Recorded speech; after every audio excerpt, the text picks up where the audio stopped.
Bekasi dijuluki kota patriot. Penamaan ini tidak sembarang. Bekasi merekam sejarah bagaimana rakyat melawan kembalinya Belanda pasca proklamasi kemerdekaan pada 17 Agustus 1945. Dinukil dari buku sejarah singkat Kabupaten Bekasi 2019, karangan sejarawan Ali Anwar, Belanda datang lagi ke Pulau Jawa setelah Insinyur Soekarno menyatakan proklamasi kemerdekaannya. Belanda datang diboncengi tentara sekutu dan Inggris. Pesawat sekutu mendarat darurat di Kampung Rawagatel, Cakung pada 23 November 1945. Waktu itu, Cakung masih masuk dalam kewedanan atau daerah tingkat 2 dari Bekasi. Pejuang Bekasi kemudian melibas 26 orang tentara sekutu. Penyerangan itu memantik peristiwa yang lebih besar skalanya. Sekutu membakar pusat kota dan kampung-kampung di Bekasi pada 13 Desember 1945. Di lain sisi, Jakarta sudah ditetapkan sebagai kota diplomasi, sehingga Tentara Keamanan Rakyat atau TKR diperintahkan mundur keluar dari Jakarta. Pada awal tahun 1946, kondisi darurat memaksa Presiden Soekarno dan Wakil Presiden Muhammad Hatta memindahkan ibu kota ke Yogyakarta. Untuk Bung Karno, Belanda dan sekutu ada di Jakarta, sedangkan tentara Indonesia berada di luarnya, dengan persebaran paling banyak di sisi timur Jakarta, yakni Bekasi, Cikarang, Cikampek, dan Karawang. Letaknya yang berdampingan langsung dengan Jakarta membuat Bekasi jadi garda terdepan perlawanan terhadap Belanda. Padahal pusat komando ada di Karawang. Tetapi tapal batas penjajah pribumi saat itu ada di Kali Cakung yang membentang hingga Cilincing serta Kali Buaran yang memanjang sampai Cilengsi. Sulit ditaklukkan. Ali Anwar mengatakan Bekasi punya keistimewaan tersendiri dibandingkan kota-kota lain, sehingga layak dinobatkan sebagai kota patriot. Belanda dan sekutu butuh waktu lama hanya untuk menaklukkan Bekasi. Bayangkan, pada April tahun 1946, Belanda sudah bisa masuk ke Bandung, dengan sebelumnya lewat Bogor, Cianjur, dan Sukabumi. Tapi pada bulan Juni 1946, Belanda cuma baru menguasai wilayah yang awalnya dari Kali Cakung sampai ke Kali Bekasi. Serangan Belanda secara masif pada 10 Juni 1946 merobek pertahanan Bekasi di Kali Cakung hingga sebelah barat di Kali Bekasi. Untuk membendung laju pasukan Belanda, pejuang Bekasi memutus jembatan jalan raya Kali Bekasi 3 hari berselang. Para pejuang selalu mengatakan Bekasi yang paling sulit ditembus. Pihak Belanda untuk menembus Bekasi dengan semua daya dan upaya, termasuk militernya yang paling kuat, itu masih agak sulit menembus Bekasi. Kesulitan penjajah menguasai Bekasi disebabkan oleh pola perjuangan rakyat Bekasi yang tidak hanya bertahan, namun juga menyerang secara sporadis. Ali menyebut bersama para tentara, rakyat Bekasi kerap bergerilya melancarkan serangan sporadis terhadap penjajah. Apalagi warga Bekasi dikenal sebagai kampungnya para jawara silat. Bekasi dijajah 4 lapis, yakni Belanda, Jepang, tuan-tuan tanah Cina, dan pribumi yang berkhianat. Itu menciptakan kemiskinan ekonomi dan pendidikan. Akhirnya Bekasi melahirkan jawara yang melakukan perlawanan. Begitu masuk era revolusi, mereka muncul kembali, bergabung dengan NKRI untuk melawan. Walaupun tidak bisa dipungkiri, beberapa jawara juga jadi pengkhianat. Rakyat melawan dengan senjata apa saja, terutama golok. Senjata yang telah dipakai saban hari oleh orang Bekasi ini akhirnya menjelma ujung tombak peperangan. Lebih dari itu, orang tua di Bekasi bahkan menghibahkan anaknya untuk masuk dalam pasukan tentara. Kata Ali, berdasarkan kesaksian Komandan Batalion 4 Bekasi saat itu, yakni Mayor Sambas Atmadinata.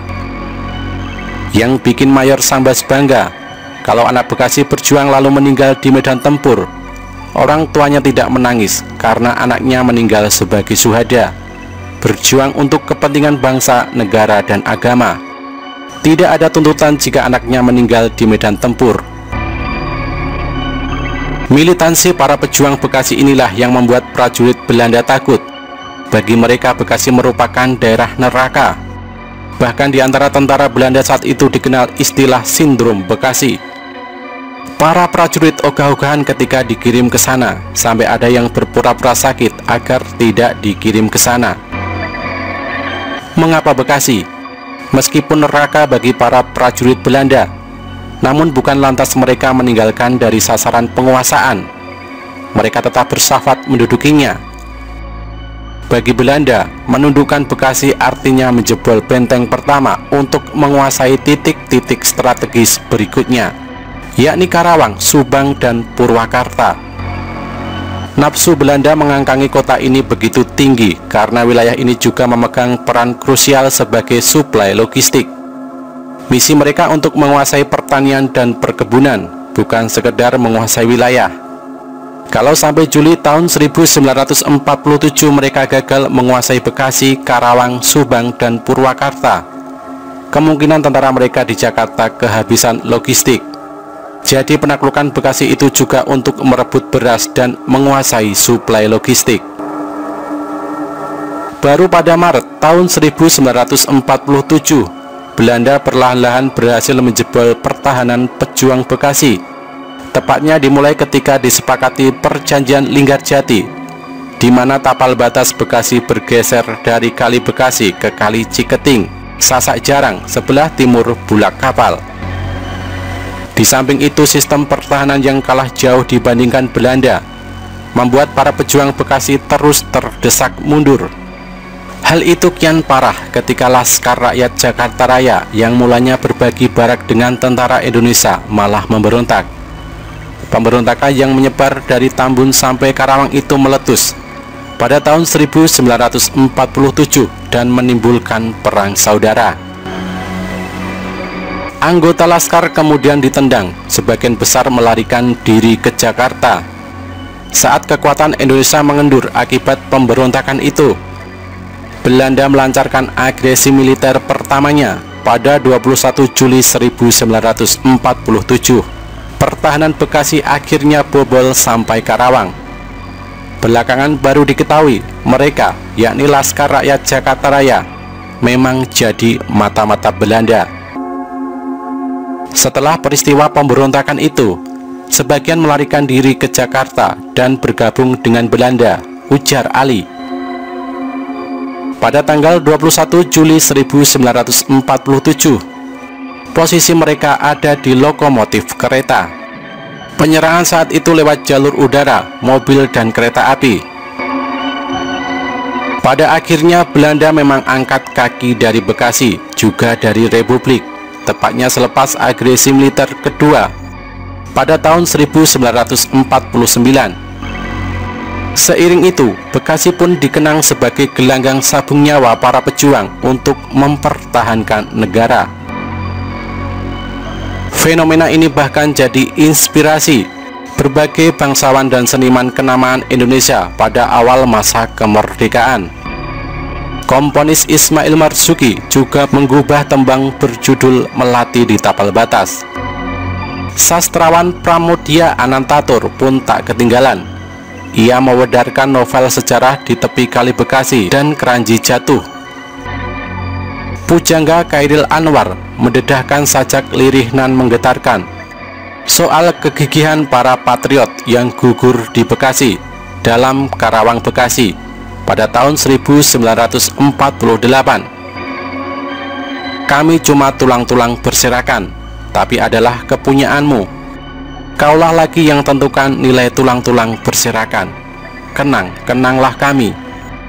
Teruskan, teruskan jiwa kami, menjaga Bung Karno, menjaga Bung Hatta, menjaga Bung Sahrir. Kenang, kenanglah kami yang tinggal tulang-tulang diliputi debu. Beribu kami terbaring antara Karawang Bekasi.